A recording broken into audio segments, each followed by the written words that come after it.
Hello friends, good morning. అందరూ ఎలా ఉన్నారు? దేవుని నామంలో మీ అందరికీ శుభములు తెలుపుతున్నాను.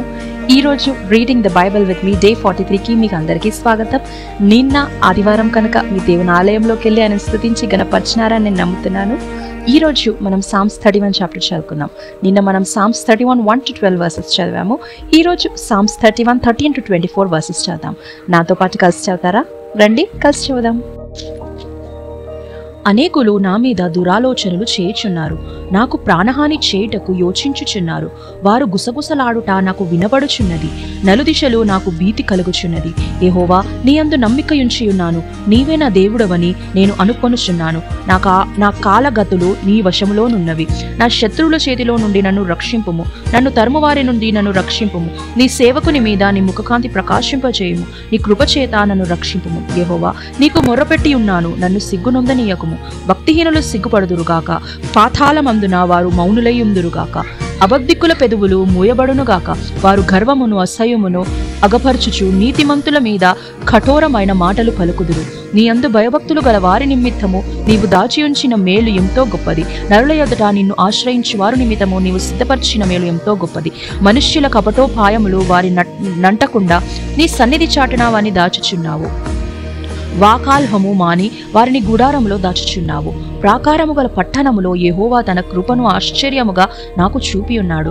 ఆయన స్తుతి నొందునుగాక. భీతి చెందిన వాడైన నీకు కనబడకుండా నేను నాశనమైతిని అనుకొంటిని. ఆయనను నీకు నేను మొర్రపెట్టగా నీవు నా విజ్ఞాపనల ధ్వనిని ఆలకించితివి. యెహోవా భక్తులారా, మీరందరూ ఆయనను ప్రేమించుడి.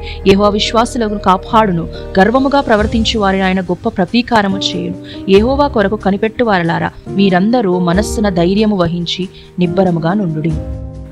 నిన్న మనం చూసినట్టయితే సామ్స్ 31 1 to 12 వర్సెస్లో దావీదు ఆయన దుఃఖంలో ఉన్నప్పుడు, ఆయన డిస్ట్రెస్లో ఉన్నప్పుడు ఆయన విశ్వాసంని వ్యక్తపరుస్తూ ఈ కీర్తన రాశాడు.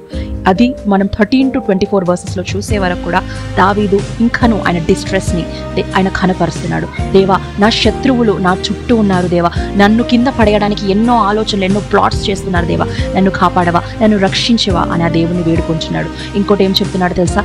దేవా, నేను నీ తట్టు తిరుగున్నాను. దేవా, నా జీవితం నీ చేతిలో ఉంది దేవా అని దావీదు చెప్తున్నాడు. ఇంకోటి దావీదు మనకి ఏమి కరేజ్ ఇస్తున్నాడు తెలుసా?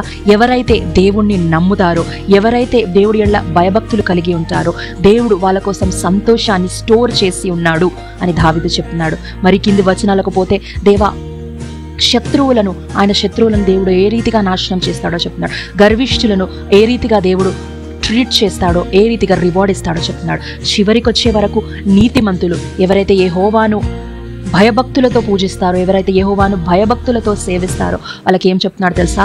ప్రేమగా ఉండండి, ధైర్యంగా ఉండండి, ధైర్యం తెచ్చుకొని యెహోవా మీతో ఉన్నారని నమ్మండి అని మనకు దావీదు అఫర్మేషన్ ఇస్తున్నాడు. కాబట్టి నిన్న మనం నేర్చుకున్నాము, అంత డిస్ట్రెస్లో కూడా దావీదు ఎంత ధైర్యంగా ఉన్నాడు.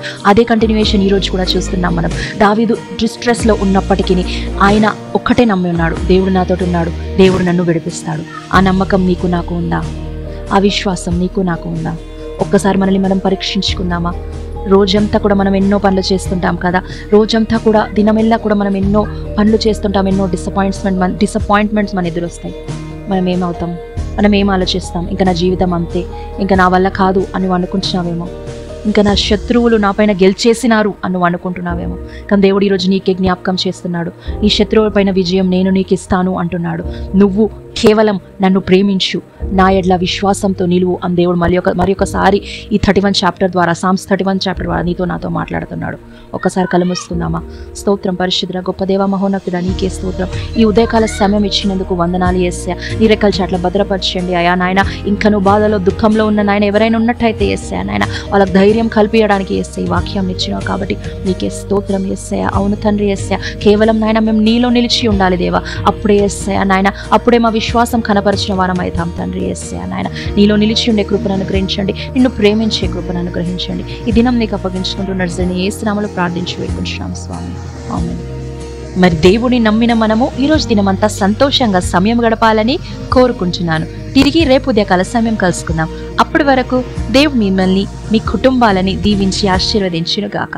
ఆమేన్.